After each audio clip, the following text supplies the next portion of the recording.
belakang itu akan ada hambatan.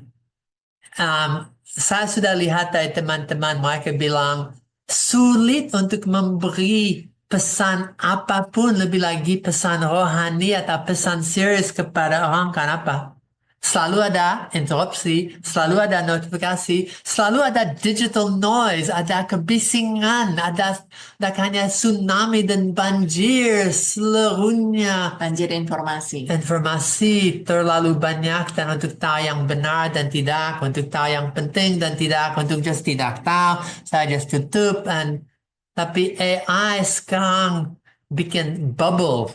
Saya dengar apa yang saya mau. AI itu hanya tambah kuantitas bahan yang orang bisa bikin dan konten yang dihasilkan oleh AI mulai meledak.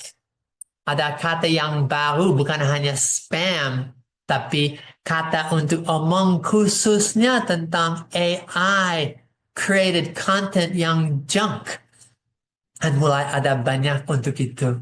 And tidak hanya orang, termasuk orang Kristen, mulai tenggelam di dalam banjir dan tsunami digital ini dan semua kebisingan dan dengar suara Tuhan. Tapi itu jadi hambatan kepada relasi.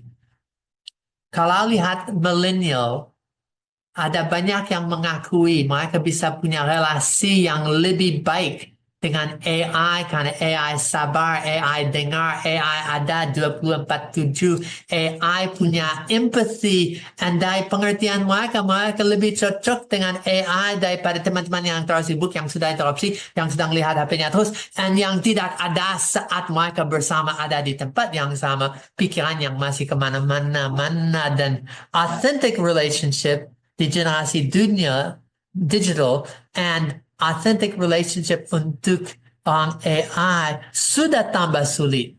Nah sekarang karena AI, sisi gelapnya, it changes expectation, it changes ability and skill untuk punya relasi yang benar. Dan kalau poin 2 ini betul, seperti apa hambatannya kepada hubungan dengan yang paling penting? Tidak hanya orang lain, tapi Tuhan diri sendiri. Betul, ini menjadi wake up call untuk kita orang tua dan juga pendeta gitu ya. Apakah kita kalau ada anak-anak kita yang bertanya, apakah kita memberikan waktu bagi mereka untuk menjawab?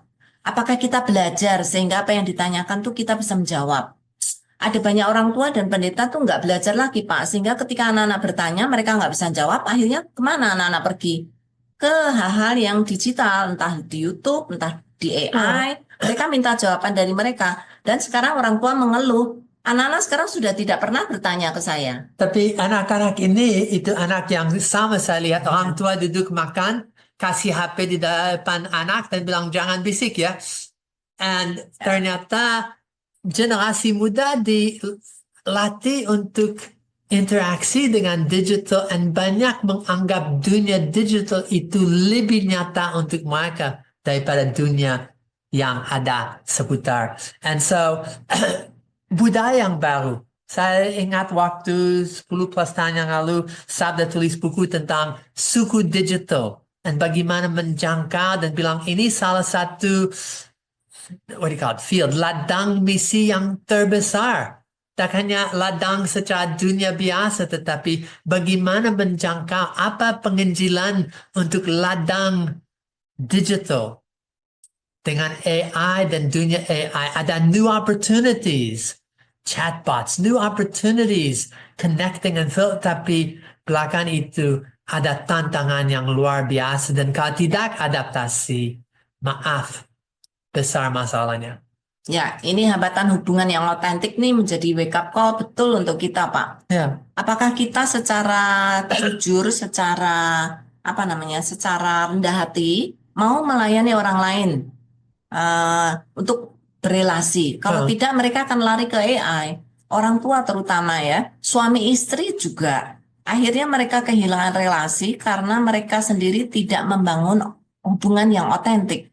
Ya, Sehingga mereka setuanya bangun hubungan dengan HP-nya. Dan kalau mau ngomong dengan istrinya, kemungkinan harus kepada HP untuk bilang, kapan ada waktu atau saya perlu omong.